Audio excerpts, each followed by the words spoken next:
CPIM রাজ্য সম্পাদক তথা বিরোধী দলনেতা জিতেন্দ্র চৌধুরী কংগ্রেসের ভোট বয়কট ইস্যুতে মুখ খুললেন। তার পাশাপাশি সিপিআইএম প্রার্থীর সমর্থনে তারা তাদের ভোটাধিকার প্রয়োগ করেছেন বলে সরাসরি প্রতিক্রিয়া ব্যক্ত করেন। বিধানসভার লবিতে রাজ্যসভার উপনির্বাচনে ভোট গ্রহণ পর্ব সকাল থেকে শুরু হয়েছে।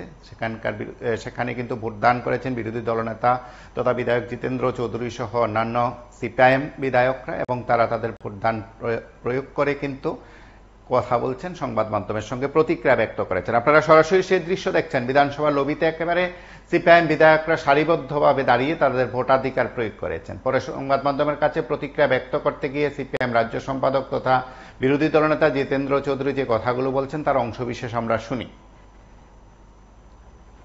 রাজনীতি তাদের সাথে আমাদের তো পলিটিক্যাল অ্যালায়েন্স হয়নি। গত নির্বাচনগুলোতে সিট অ্যাডজাস্টমেন্ট হয়েছে।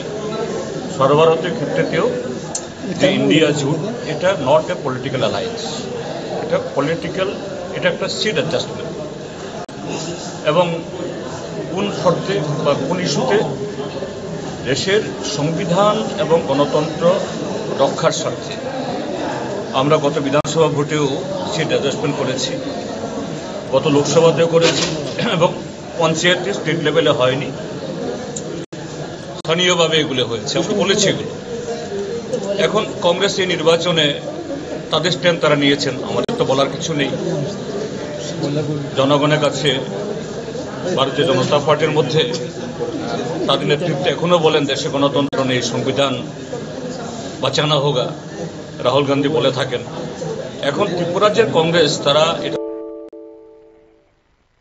মনে করে কিনা যে না, ত্রিপুরাজ্যের বিজেপি খারাপ, যে ভালো, আর দেশের বিজেপি খারাপ, এরকম কোন চিন্তা ভাবনা তাদের মধ্যে আসছে কিনা এটা তো আমি বলতে পারবো না, এটা তাদের ব্যাপার। বিজেপি প্রার্থী জয়ীর সম্ভাবনা তা তো সবাই জানেন। এটা তো মানে সেটিং অফিসেরও গণতে হয় না, আমাদেরও হয় না, কিন্তু এটা পলিটিক্যাল ভোট। আমরা এই ভোটে কন্টেস্ট করছি, এটা শুধু জয় পরাজয়ের জন্য না।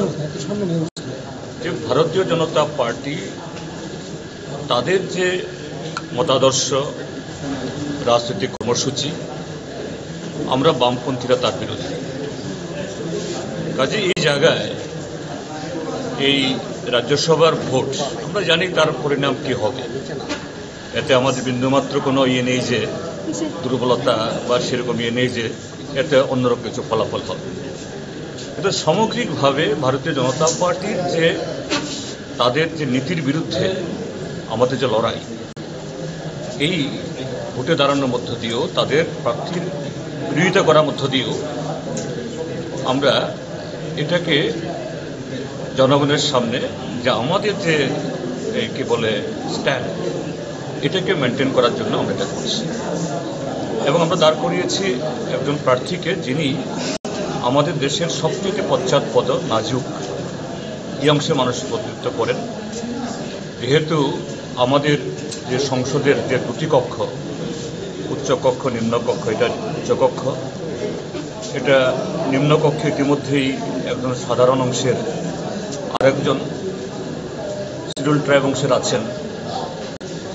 যে উচ্চকক্ষে এই রাজ্য থেকে একজন যে তফসিলি অংশের প্রতিনিধি পাঠানো যায় কিনা, এটাও রাজ্যের জনগণের কাছে আমাদের যে তাদের পাশে আমরা আছি এই বার্তা দেওয়ার জন্যই আমাদের পদক্ষেপ।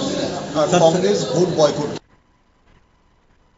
আপনারা শুনলেন, এবং যে প্রেক্ষাপটে তিনি কথা বললেন সেখানে কিন্তু একটি ঘটনা বলা যেতে পারে খুব তাৎপর্যপূর্ণ।